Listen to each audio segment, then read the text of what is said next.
تألق وائل حفني وانطلاقه للبلديه ناحيه اليمين وبشماله والهدف الاول من محمد رجب ريعو، ويسجل الهدف الاول بقياده الكابتن محمد بدير، والهدف الثاني مفيش كلام، مفيش احلى من كده، ولكن جوردون وبيسدد، انما التدخل الدفاعي وادي فيكتور والهدف الاول، الهدف الاول لفريق ديكيرنس. بيلعب منتخبنا الاولمبي رضا متولي اللي بيغيب عن صفوف فريق بلديه المحله، وهوبا الهدف الرابع والهدف الثالث ولكن الرايه في رايه من والقدم اليسرى والعرضيه وعاليه راجل وهدف التعادل، وهدف التعادل. عبد الله المختار يتعادل لفريق ديكيرنس، في توقيت كده يعني حرج كده مع نهايه احداث وامبولي. جوردون ياخدها عبد الرازق او احمد مصطفى وبيرسل لرجب ريع ومش تسلل، ولسه فيها خطوره للهداف الكبير رجب ريعو، وعدى بمنتهى الخطوره مش ممكن لعصام مره ثانيه، لكن ياخد فيكتور وبيمر لحسام والهدف الثالث لفريق ديكيرنس في واحده من التمريرات السحريه الرائعه لفيكتور اليمين، وادي العرضيه وريعو براجل.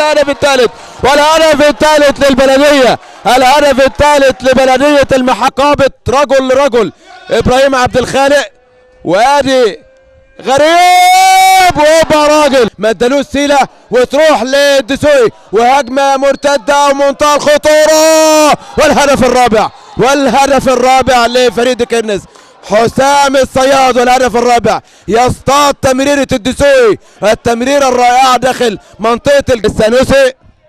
اسامه بيرسل، سعد بيرسل الكره العرضيه بتعدي وهوبا تسديد المفاجاه، ولكن المتابعه تاني وضربه جدا و4-3 وناجي وداخل محمد وعمرو عيد يتألق، ولكن المتابعه تاني وتدخل من ابراهيم عبد الخالق. البلدية يدفع ثمن خسارته اليوم أمام ديكيرنس. جمال المقص محترم الخصم وخسر ب4 أهداف مقابل 3 أهداف. أحمد عبد الفتاح لكرة بلدنا من ملعب بلدية المحلة.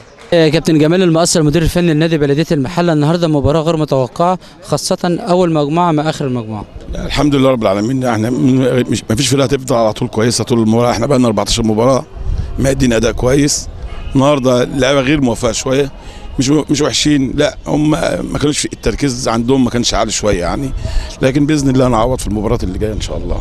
اللقاءات القادمه لقاءات القمه، عندك منصوره، عندك طنطا، خلاص بتتكلم في صعود مباراه يعني ما فيش لا محال عن النقطه فيها. احنا بص النهارده درس لنا جامد جدا في المباراه اللي لعبناها كلها، لازم نتعلم من المباراه بتاع النهارده ونصلح اخطائنا، وباذن الله نشتغل المباراه بمباراه يعني، عشان نقعد بقى نركز ان احنا لسه برضه لسه ما صعدناش، بس بعون الله فرقه البلديه صعدت للترقي، وفرقه البلديه صعدت للدوري الممتاز باذن الله. شكرا كابتن احمد نجيب لاعب بلديه المحله ومهاجم الفريق، النهارده بنقول لك هارد لك، ودي يعني نقول نتيجه عدم احترام خصم النهارده. والله مش حوار كده، بس احنا يعني استهوينا اكتر من اللازم، بس لازم ان شاء الله الفتره الجايه نقف على رجلنا اكتر، يعني لسه بدري، يعني لسه فرق بقى 6 بونت او 7 بونت مش حاجه يعني، واحنا ان شاء الله عايزين يعني نحسم الصعود من بدري ان شاء الله باذن الله.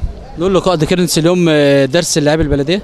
اكيد طبعا، يعني اكيد احنا لازم نحترم الفرق كلها عامه، حلو زي وحش، الكوره ما عادش فيها فريق كبير وفريق صغير، كله عاد قريب من بعض، فان شاء الله الفتره الجايه نقدر نركز اكتر كمان ان احنا نصعد باذن الله ان شاء الله. شكرا يا كابتن حبيبي ربنا. سامح عبد الفتاح مدير الكره بنادي ديكيرنس، قبل بدايه اللقاء انت ترهنت معايا ان ديكيرنس هتاخد اللقاء النهارده وهتكسب، بس كان 2-1 الرهان. لا قلت لك 2 أو 3، قلت لك ما كانش 3 يبقوا 2، لان انا عندي ثقه في اللعيبه اللي معانا، وفرقتنا والله فرقه كويسه، ولكن التحكيم هو اللي جابنا في اخر الجدول يعني. كابتن مبروك النهارده، نقول اداء ونقول لقاء قمه، لقاء اثاره النهارده داخل ملعب بلديه المحله. اكيد يا كابتن، بس كان الصراع بينه وبين حكم المباراه. كابتن محمد عماد سفيولة يعني لاعب تكرنس، فوز غالي قوي يا كابتن النهارده ليكم، كنتوا محتاجين 3 نقاط وحققتوا الهدف لاول هزيمه لنادي بلديه المحله. الحمد لله والشكر لله، طبعا بنحمد ربنا على ال3 بونت دول.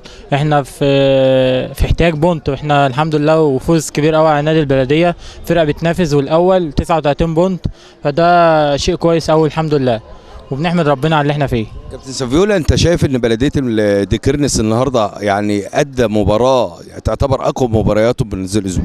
دي اقوى مباراه، وكنا لعبنا ماتش بنها برده، كان ماتش جامد برده بره ارضنا، وكسبنا 1-0 برده.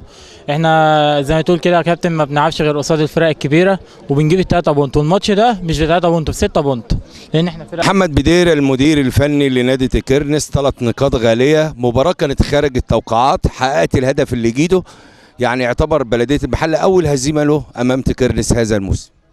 والله في البدايه بسم الله الرحمن الرحيم، وبحيي اللعيبه على ادائهم وامتثالهم وروحهم العاليه وتحملهم مسؤوليه المباراه، بالرغم ان احنا قلنا لهم احنا لابد ان احنا نحترم قوه الخصم، لان تيم البلديه تيم محترم وتيم قوي بينافس على صعود، فلا بد ان نعمل له احترام ونجهز نفسنا من بدايه الاسبوع.